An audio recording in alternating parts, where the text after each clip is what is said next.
Hey, good morning, everybody. How are you guys doing? Let's see how we're doing. Let's see, we got good audio check over here. Yep, we got it. We got it. We got it. We're good. We're good. Zero that out. Hope everybody had a great weekend. Time to get back to it, man. Get back to the grind. All right, let's jump into this thing, get it going. All right, today is day 20. What is it? Today 23. 23, man. 23 out of 30. We're on the home stretch. Today we're going to talk about what are you watching? What are you watching? And this challenge is can be done in a couple of different ways, because you can talk about uh, a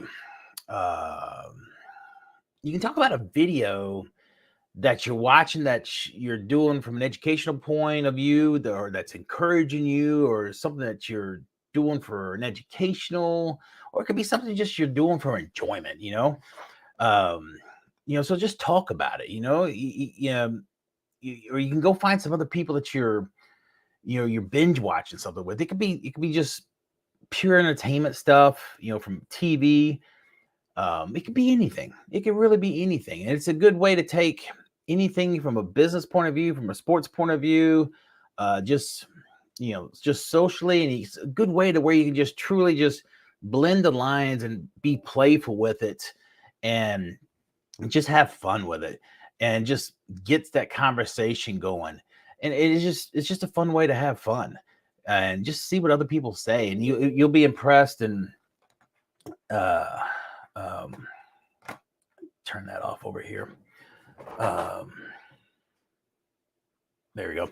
You'll be impressed in just how people just jump into a conversation on stuff like that. And especially when you get new followers that are following you, and how they'll just chime into the conversation. And it helps people get to know you. And it's something that we all need help with. And all of our friends know who we are. And we all struggle with putting more of our personal information out there, so the new followers get to know who we are, and become more relatable, and start to figure out, okay, all right, they're like me, they like this show, or they follow that, or they're like, they're a dog person, they're a cat person, or they're whatever. It just becomes more relatable. And that's the whole purpose of all this, is just to tear down that business facade and that wall, and let them understand, the inside, and just, get to know us a little bit more. That's really all it's about. Excuse me. These temperature changes, man. Warm, cold, and all the sinuses, man. Ugh. All right. Or then, if another thing you could do with it is, if you're out attending a training, if you're out attending a training or a summit or something, post, oh my gosh, man, I'm learning this right here. This is what I'm doing today. Check this out. Stand up, take a post, or during a break, take a post and say, man, this is what we're doing. Or take a picture of your notes and say, oh, you got to check this out. You got to attend this next time it's in town, or next time it's close. You need to go attend this, blah, blah, blah, blah. You just talk about what you're doing. Yeah. I want to go back to, John Maxwell. We talked about that on, I think it was Saturday, and how successful people think, and changing your thinking, and how it can change your life, and creative thinking and stuff like that. And, how to remove creative killers. And creative killers is that negative little demon. We always grew up, in our parents or somebody said, you got the little negative guy on the one shoulder, little positive guy on the right shoulder. And you got to get rid of that little negative thought, that pessimistic thought that just keeps on creeping up in your mind, and telling you can't do it, or you shouldn't do it, or why you can't do it, or you'll fail, or all that stuff. You just got to kick it to the curb. And some of the ones that they list in the book is like, I'm not a creative person. So if you're thinking there, and you're like in your mind, oh, I'm not a marketing person, so I can't come up with marketing stuff. So that's that I'm not a creative person piece. Well, that's not true. Maybe you're not 100% a marketing person, but you have ideas and maybe you just need some help, putting the ideas down on paper or, getting them to come to fruition and how to translate it onto a piece of paper or out onto the internet or what have you. But you've got a component of it and you just need help getting it delivered and distributed. So, to say you're not a creative person, that's not true. And then following the rules, is not like, speed limit or, breaking and entering or something like that. But following the rules of saying it's been done this way, for the last 20 years. Well, doesn't mean it has to be done that way for the next 20 years. If you find a new way of doing something, break the mold. There's nothing wrong with breaking the mold and finding a new, better way of doing it. If there's a way that works better for you, do it. You don't have to follow a specific way. Just make sure it works so you're not wasting your time. But don't just follow aimlessly like blind sheep. But if you've got a better way of doing it, do it. And don't ask questions. You should always be asking questions. Always ask questions. It goes back to everyone heard in school, grade school, high school. The question it was, I can't remember how was that it was phrased, but the dumbest question or the worst question was the question that wasn't asked, something along those lines. Ask questions. If you have a question, ask it. Dare to be different. Don't be afraid to be different. Different is sometimes really, really good. That differentiating factor to stand out, to distinguish yourself. That's what everybody is trying to do. Just don't be afraid. And a lot of times people are too concerned with being going with the flow or fitting in and afraid to stand out and being their own person. And sometimes when it comes to our side of business, you need to be that pink flamingo or you need to be that pink elephant in the room, I should say, not the pink flamingo, that pink elephant in the room that just stands out, but in a good way. You want to stand out. And then, the other couple other ones, let's see what's on the list here. Let's see. It can't be done. It's too much work. We don't have enough time. Those are all typical excuses. We don't have enough money. Yes, but, that's a typical one. Yes, but you acknowledge it can be done, or you acknowledge you need to, or whatever, but you're already like, nah, we can't do it. Yes, but we're all guilty of that. There's only one way. There's never just one way. There's always another way to do something. You just got to find a way to do it. Don't be foolish. That's somebody talking you out of it. Don't be foolish. You can't do that. No, find somebody else to talk to about it. Think of your image. If somebody doesn't have a bright enough or broad enough field of view or understanding of what you're trying to accomplish and can't see the end goal of what you're seeing, you need to go talk to somebody else. It's not practical, or you need to be practical. Again, whoever you're talking to doesn't understand the scope of what you're trying to do or doesn't understand what you're trying to accomplish. And some of the stuff, if someone's not in the industry, they just won't get it. They can't grasp it. And in fairness, it's the same for us when we're talking to people about other industries. We can't necessarily grasp what they're talking about when they're talking some of their industry lingo. So don't take it personally if someone doesn't understand what you're talking about. You just need to talk to somebody who can talk your language and can understand and relate to what you're talking about and can be a good, honest sounding board to, what you're saying and give you true, relatable opinions and feedback to what you need to hear, and can be honest with that feedback. Um, let's see.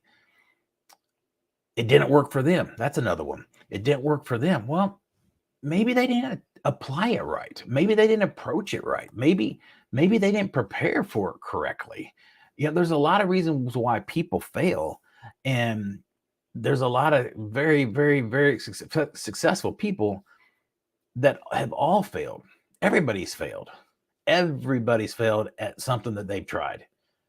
Everything has been a failure until you get it right. So just because it didn't work for them the first time doesn't mean you don't go back and try it again. So just because it didn't work for them doesn't mean you shouldn't try. We cannot afford to make mistakes. Another common one. It's never been done before. Where have we heard that? There's a lot of things that are invented that has never been done before, or they said you can't accomplish this, or you can't do this in a given month, or you can't do this in a certain time frame. You can always do whatever you want. You set your mind to it, you can make it happen. It's all in preparing and getting prepared for it, setting out a plan of action to do it, and making it happen, executing your plan. Too hard to administer. Planning. It's just having a team in place and planning for it. Previous failure is final. No, if you failed before, you just need to try again. All these people that just try once and they think that's it. Okay, I tried it before and I failed. I'm a failure. I can't do it again. No. Michael Jordan, how many times did he fail? Tons of times. Edison, Graham Bell. All these great inventors, they failed multiple times and then they finally got it right. Failure is just part of the process. You got to accept that and understand it. It's okay. You're just working towards the end goal of getting it right. And when you don't take it as a personal attack, or you're imperfect, we're all imperfect. You're just working towards the end goal, and you just know that particular approach wasn't the right way to do it. So you go back and do it again. It's no big deal. It is no big deal. So we have to eliminate the creativity killers, people. Creativity killers will just eat us up inside and will just zap our energy and talk us out of doing so many things. And if we let it happen, it'll take away all of our desires to go out and do great things and be great things, and not talk to our people, not deliver on a video, not do a video at all, not even bust out the phone and even start a video, because we can't do it. Don't psych yourself out. Don't listen to somebody else, because you can do it. All right. So eliminate the creativity killers. And then on the flip side of that is you've got to create more creativity. You've got to ask questions about that spark more creativity. It's like we were talking the other day when somebody asks, an uncreative mind can spot a wrong answer, but it takes a creative mind to spot that wrong answer. So an uncreative mind can spot the wrong answer, but it takes it's an uncreative mind that can spot the wrong answer, but it takes a creative mind to ask the right questions to identify what's really going on. So when a client asks, or a client states, well, they're not going to do something, or, hey, it's just a bad time to do it. It's a bad time to buy a house. It's a bad time to get into the market. It's, rates are too high, or whatever. Was dig in further, instead of just stating that. Why? So why do you think it's a bad time? Dig in further. keep digging until you get to the root cause of the problem. And is it an affordability issue? Do they not have the down payment? Maybe do not have the credit to qualify at the certain situations. Did they have a change with their job? There's a deeper problem. There's a deeper issue on why they're just saying they can't do it right now. So dig deeper and figure out what's going on. And then you'll get to the root cause of the problem. And a lot of people just take the initial answer at face value and they leave it as is, but there's a deeper issue, and you got to dig deeper to understand what's going on. And if you dig deeper, then you can either overcome the issue or the challenge, or at least you understand it better once you get to the root cause, and then maybe you can help them resolve that problem sooner than later. So dig deeper and help alleviate those problems. And then how to create creative thinking is ask questions like, why must it be done this way? Why do we always do it this way? Maybe there's a different way to do it. We always do this process this way every time, no questions asked. Okay. Is there a quicker, easier, better way of doing it? Right now, can you bring in a piece of technology? Is there a tool that you can use to streamline the process? Is there a way that you can automate the process? Like with videos, is there an email or something you send out to a client each and every time that, or is there a message or a conversation you have with a client that you could turn into an email, or you could turn into a video that is automated so that it frees up your time? So is there a better way of doing something? And then next one on the list is actually the root problem, which goes back to what we were just saying. What's the root problem? What's causing the problem? Can we go back and identify what's the actual problem so that the problem ceases to exist? Because if you just Band-Aid fix what you think's on the surface is causing the problem and it continues to happen, you're not fixing the problem. So dig deeper and find out what the problem is. What's the underlying issue is the next one on the list, and it's basically the same thing there. What does this remind me of? What does this remind me of? And you just kind of, that can take you in all sorts of directions. And if you sit there and think about it, what does this situation remind me of?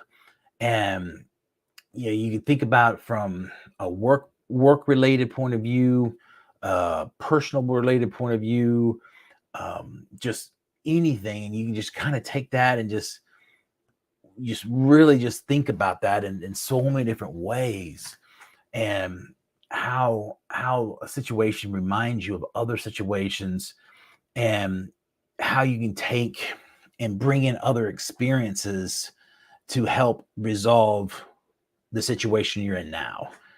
So it's basically taking your blinders off. Instead of looking at this situation right now, what does this situation remind me of? And look at it from a whole 360-degree perspective, but from all sorts of different angles, and see if you can come up with a solution that way. And then what's the opposite? What's the opposite of your situation? Flipping your scenario and coming at it from a completely different angle to see if that'll help you come up with your solution. A lot of times when I'm, stuck on something, I can almost like walk myself back and then come right back at it and play it back in my head. And I was like, what did I miss? Or just like go right back down the path. And it's like, oh, there it is. And that's how I find the missing piece or remember what I forgot. So, and then another one is, what's a metaphor or symbol that helps explain it? Sometimes that helps people. If there's a symbol or a metaphor that will help you trigger and help explain something to help get the juices flowing in, and just get you to where you can just get to a point where you can help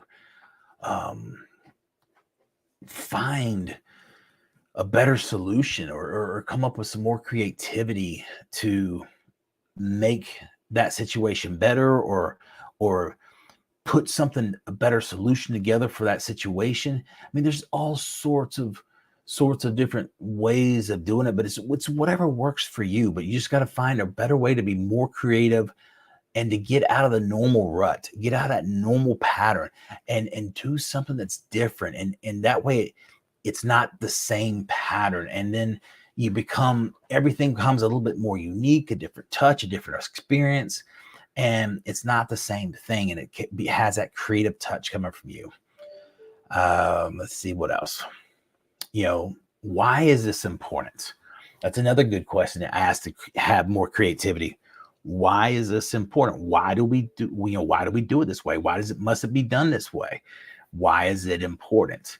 And when you start asking questions like that, why is it important? Why must it be done this way? That'll take you in so many different directions and spark your creativity and give you a different way to approach your subject and answer your question effectively. What's the hardest or most expensive way to do this? So if you're looking at a project or a marketing event or whatever it might be, if you're looking at it from a cost point of view, now that's one way you can answer it. It's just a different way to address the same issue. Who has a different perspective on this? So if you're sitting here planning an event, or you're working on a presentation, or let's say you're going to make a presentation on listing a house, and who would have a different perspective on whatever that project is or whatever that piece of property is? Think about it from their point of view. How would they perceive what you're saying? And if you've got, let's say you've got a seller and they've got an attorney or whatever. I'm just trying to come up with something off the top of my head. How would they perceive what you're saying? If everything's going to go through the attorney and you got a great relationship with the seller, but ultimately the attorney is going to be the person that makes the decision, how are they going to perceive what you're saying? So make sure or think that out. And that way, how your delivery is going to come across. So it's not necessarily so geared toward that, maybe that personal relationship you have with the seller, but it's more, let's say, neutral with the emotion pulled back. And it's more of a business conversation that's geared really towards anybody and does not have that emotional influence that you have with that emotional connection with that seller. And it's just more of a black and white conversation that can go and be applicable to anybody. And that perception of how this is going to be perceived is going to come off more, it's going to be perceived better without the emotional influence that you have with that bond you have with the seller. So just take a step back, and how is my message going to be perceived? And if you're in that situation where you've got that emotional connection, maybe you need to take a step back, remove that emotional bond, and make it more of a black and white communication, and make sure your message is going to be perceived in that manner and is going to come across in that manner. So just, how's my message going to be perceived? And then last one on the list is, what happens if we don't do it? What happens if we don't do this? What's the repercussions if we don't? Videos, marketing. What if we don't get our message out? People call somebody else. You lose your clients. They go somewhere else. I mean, it's just that simple. If you're not getting your message out, you're losing so many opportunities. That's why we do what we do. I mean, that one's a very simple one. So you've got to get away from the creativity killers. You got to get away from that negative mindset. You got to get away of, I can't do it. We shouldn't do it. Hey, they did it before and they failed, or, I watched them do it and, they do so much more volume than me and they weren't successful with it. Doesn't mean you can't do it. Doesn't mean you can't do it.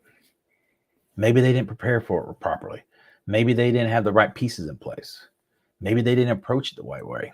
There's a lot of reasons why. And then be more creative. Ask creative questions. Think about things in a more creative manner and execute on that. Okay. All right. And then on tech-wise, what we want to talk to on real quick, 755. I want to touch on just a little. I know all you guys are doing a little bit of Chat GPT stuff. So I want to give you guys these. I'm going to put these out in the group. Where is, there we go. All right. Well, if these will cooperate, there we go. So when you're doing a prompt to get a much more specific response back, if you're not already doing it, you need to, and you need to tell ChatGPT who you are, what the task is, and the format you're looking for the material in. So if I'm a lender and I'm writing a blog or whatever, and it's I'm writing a headline or an entry, or not an entry, but an introduction or whatever, and it's for a presentation or a summary, whatever. And then from there, I can tell it, you can get into even more into like this right here. Oh, excuse me. You can explain it out like this and how it actually spells it out. But if you use this specific format in explaining it, what you're asking for, you're going to get a much more specific response back. And then this is giving you more of an example of like that. So just try using this and do things differently. This is basically just a cheat sheet, dumbed down version of it, if you will. But this is one way of doing it, but this is a much more specific way of doing it that's going to give you a very, very specific answer based on your specific question you're looking for. And if it doesn't give you the answer you're looking for, then try rephrase, asking it to rephrase, not rewrite. Ask it to rephrase that. And rephrase, I don't understand the logic. I don't know why that's different, but rephrasing it for some odd reason works better than asking it to rewrite. The regenerate button obviously also works, but rephrasing it for some odd reason seems to get better results. May just work on the stuff I use when I'm working with it, but try rephrase and see if it works for you. So that's all I got for you guys today. Hope you guys have a great one, and we'll get with you guys tomorrow. See you guys.